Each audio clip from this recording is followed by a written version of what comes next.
नमस्कार, आप सभी का स्वागत है। आज इस वीडियो के द्वारा मैं श्री निखिल तिवारी जी, जो गोंडा के रहने वाले हैं, उन्होंने प्रश्न किया है कि उनका भाग्योदय कब होगा। उनके बताए हुए समय के अनुसार उनका चार्ट कर्क लगन का बनता है, जो आपके सामने है। लगन में शनि है, दूसरे भाव में चंद्रमा है, तीसरे भाव में गुरु है, चौथे भाव में केतु हैं, पाँचवें भाव में मंगल, शुक्र और बुध हैं, और छठे भाव में सूर्य हैं, दसम भाव में राहु हैं।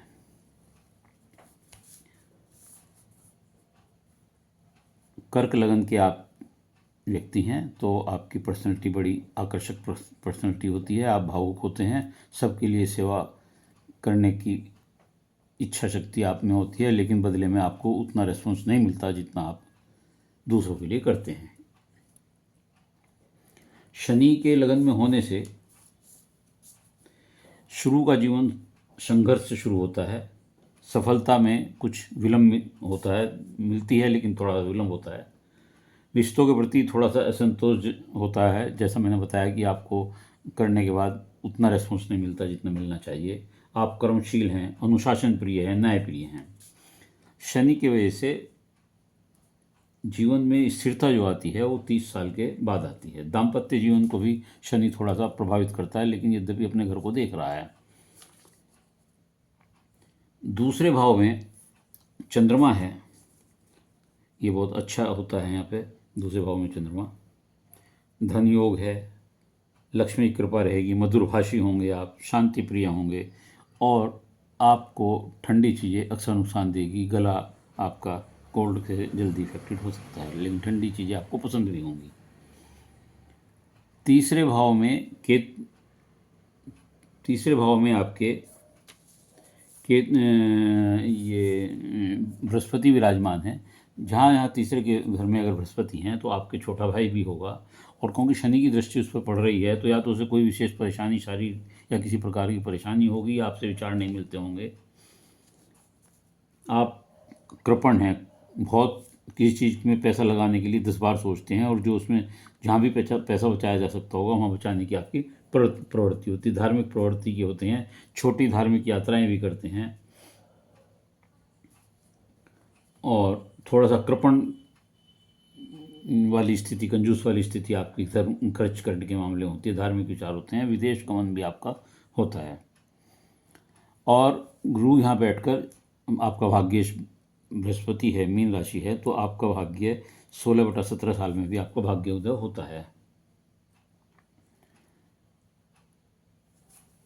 गुरु यहाँ बैठकर आपके पत्नी भाव को देख रहे हैं, कर्म भाव को भी देख रहे हैं, तो ये जैसे शनि अपने घर को देख रहा है तो बहुत ज़्यादा वो नहीं देता, लेकिन केतु बहुत ज़्यादा वो नहीं देता कष्ट। तो पत्नी के साथ संबंध थोड़े ठीक ही रहते हैं, और बहुत ज़्यादा दिक्कत की बात नहीं आती है। इसके अलावा जो आपके चौथे भाव में हैं वो केतु बैठे हुए हैं। ये चुनौतीपूर्ण जीवन का आपको चैलेंज देते हैं। आप आत्मसंतोषी होते हैं, एकांत में वैराग्य के तरफ आपका झुकाव होता है। माता से कुछ मनमुटाव आपका रहता है, ज़मीन से संबंधित विवाद भी, झगड़ा भी हो सकता है आपके यहाँ। शादी के बाद थोड़ा गृह सुख में कमी है, जैसे मैंने बताया कि शनि है और केतु गृह सुख में बैठे हुए हैं, तो गृह सुख में कुछ कमी करते हैं। तो गृह सुख में कमी है तो पत्नी सुख में भी कमी हो सकती है, लेकिन फिर भी बृहस्पति उसे ठीक रखने की कोशिश करेंगे। पांचवा भाव आपका बड़ा इम्पोर्टेंट है। पांचवें भाव में आपके मंगल शुक्र की युक्ति है, बुध शुक्र की युक्ति है, और मंगल बुध की युक्ति है। 3 युक्ति हैं, मंगल बुध, शुक्र और मंगल, और बुध और शुक्र, इस तरह 3 कॉम्बिनेशन, और एक अपना कॉम्बिनेशन मंगल बुध शुक्र का है। तो अगर हम मंगल बुध की स्थिति पर, इन कॉम्बिनेशन पर ध्यान दें तो ये आपके कैरियर में सफलता देता है, आत्मविश्वास को बढ़ावा देता है, तरक्की देता है। निर्णय लेने की क्षमता आप में बहुत अच्छी होती है। न्यायिक कार्यों के क्षेत्र में आपका रुझान होता है। राजनीतिक क्षेत्र आपका हो सकता है। विदेश योग भी इससे आपसे संपर्क बन सकता है आपका। शुक्र और मंगल जो है ये शिक्षा और प्रेम प्रसंग को पसंद करते हैं। कला की तरफ, फैशन की तरफ, मेडिकल की तरफ आपका रुझान हो सकता है। आप रोमांटिक हो सकते हैं और पुत्रवान अवश्य होते हैं। और बुध और शुक्र की जो युक्ति है वो लक्ष्मी नारायण, इसमें बुध और शुक्र जो है लक्ष्मी नारायण योग बनाते हैं, सुख में जीवन देते हैं, संतान का सुख देते हैं, ज्ञान, बुद्धि, कैरियर, तो ये सब चीज़ें इसमें मिलती हैं। तो ये आपका जो मूल त्रिकोण का भाव है, पंचम का भाव है, ये बड़ा अच्छा है। और दशमेश होकर पंचम यहाँ अपने घर में बैठे हुए हैं, ये भी बड़ा अच्छा फल देते हैं। और ऐसी स्थिति में जो मंगल की दशा आपको शुरू होगी, वो मंगल की दशा 13/7/27 से शुरू होगी, अर्थात जब 23वें साल में आप आओगे तो आपका पुनः भाग्योदय होगा।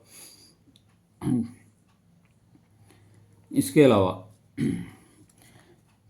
छठे सूर्य जब बैठते हैं तो स्वास्थ्य आपका ठीक रखेंगे